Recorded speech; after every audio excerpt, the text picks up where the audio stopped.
كما تشوفوا هذا صف نتاع الزيت والبيض على يساري. شوفوا معناتها المتسكنين كل واحد عنده الحق في 2 عبوة 1 لتر من الزيت. هذا الشاحنات اللي تنزل الزيت طبعا تحت إشراف موظفي البلدية. عالسلامة، مرحبا بكم الناس الكل. معكم التونسي كالعادة من اندونيسيا في فيديو جديد. كما تشوفوا أنا موجود في الساحة العامة متاع مدينة سومودانغ اللي اسمها ألون. وكما تعرفوا نحب ديما نوريكم الوضع هنا في اندونيسيا. تعرفوا احنا في شهر رمضان، المواد الاساسيه في شهر رمضان غلات برشا يا جماعه، والمعيشه ولات غاليه برشا، والاسعار ارتفعت. حتى موسم الامطار ما طولش برشا، تقريبا شهرين موسم امطار، عاودت الاسعار رجعت ارتفعت خاصه في شهر رمضان. واليوم انا موجود في الساحه نتاع مدينه سومودانغ وباش نوريكم الوضع، لانه البلديه نتاع المنطقه ولات تتوزع في المنتوجات الاساسيه كما الارز والزيت واللحوم البيضاء كما الدجاج والبيض باسعار رمزيه معناتها تتحكم فيها بلديه المنطقه، وعاملين معناتها مساعدات للاهالي المنطقه. كما قلت لكم عاملين معناتها كما المساعدات للناس اللي اصبحت غير قادره على معناتها شراء المواد الاساسيه بخاطر الاسعار ارتفعت برشا. هنا في اندونيسيا ثم تضخم كبير والاسعار ارتفعت، وحتى المواد الاساسيه اصبح فيها شح وماهيش متوفر معناتها في المناطق الكل. فوالا خليكم معايا باش نعمل فيكم دوره هنا في المنطقه اللي يوزعوا فيها المساعدات، والا يعطيوا في مواد اساسيه باسعار رمزيه متحكمه فيها بلديه المنطقه. فوالا خليكم معايا شوفوا الصفوف والانتظار والناس. فوالا كما تشوفوا هذه صفوف نتاع الناس اللي تنتظر في دورها باش تحصل على المنتجات الأساسية بأسعار رمزية. كما تشوفوا الصف تقريبا أكثر من 200 متر، الناس الكل تنتظر دورها بالرغم اللي حرارة الطقس.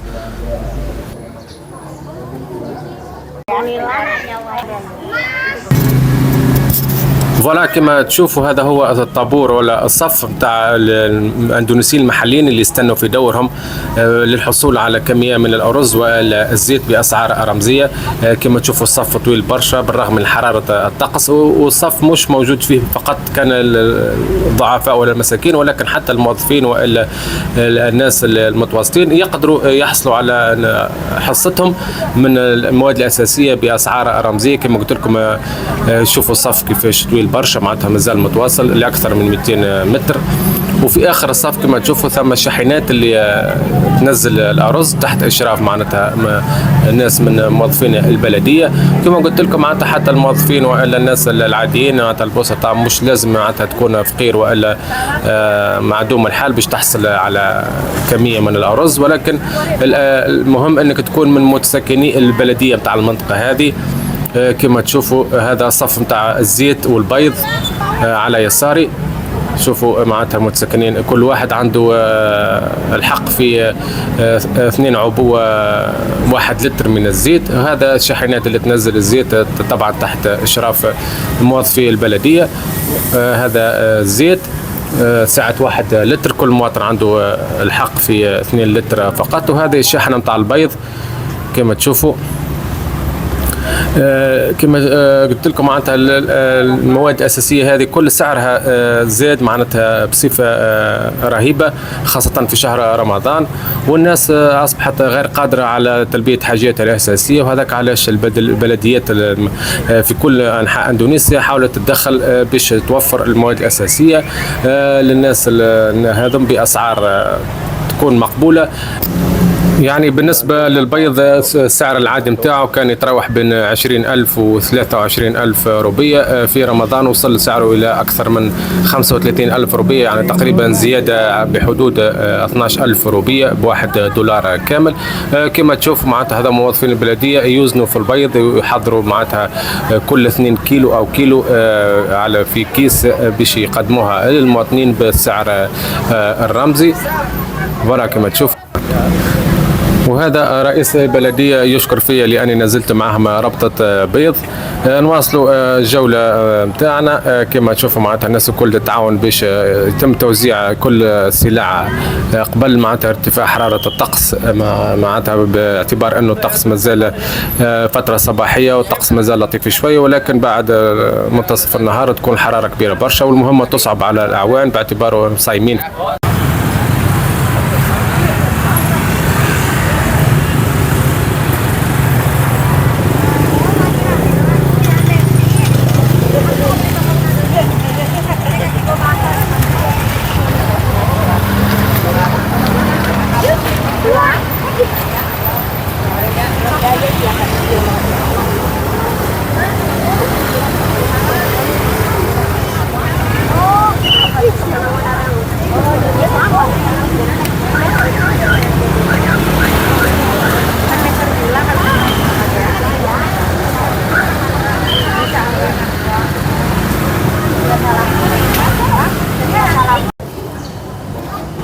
ولا كما تشوفوا الطابور مازال طويل، واهالي المنطقه مازالوا يتوافدوا على المنطقه البلديه باش يحصلوا على حصتهم من المساعدات والى المنتوجات الاساسيه باسعار رمزيه.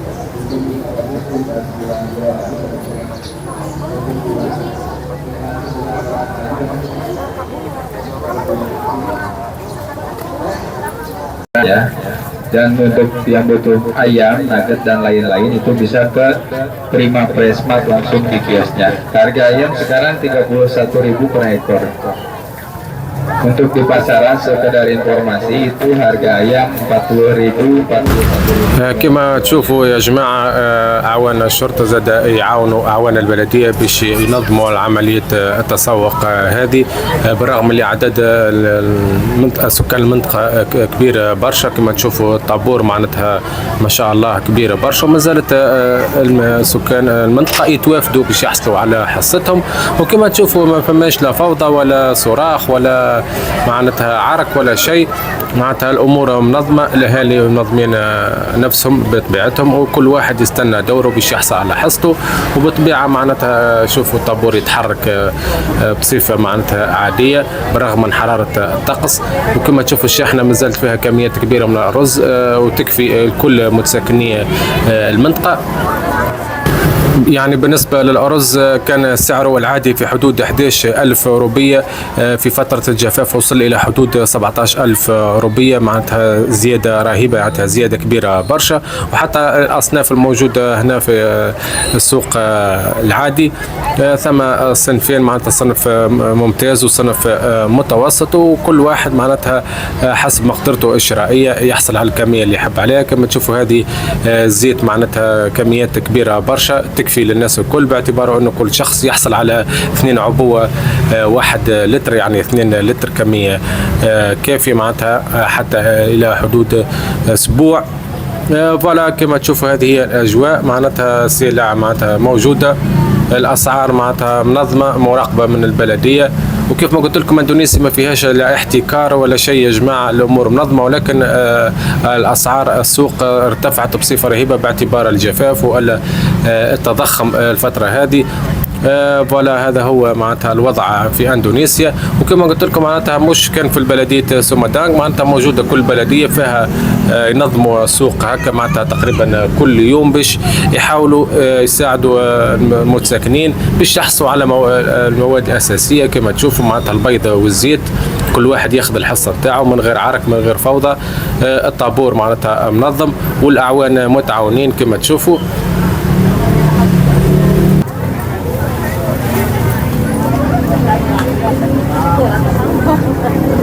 فوالا كان هذا هو الفيديو متاع اليوم، حبيت نوريكم الوضع في اندونيسيا، عودة الجفاف وارتفاع الاسعار معناتها بالتزامن مع شهر رمضان.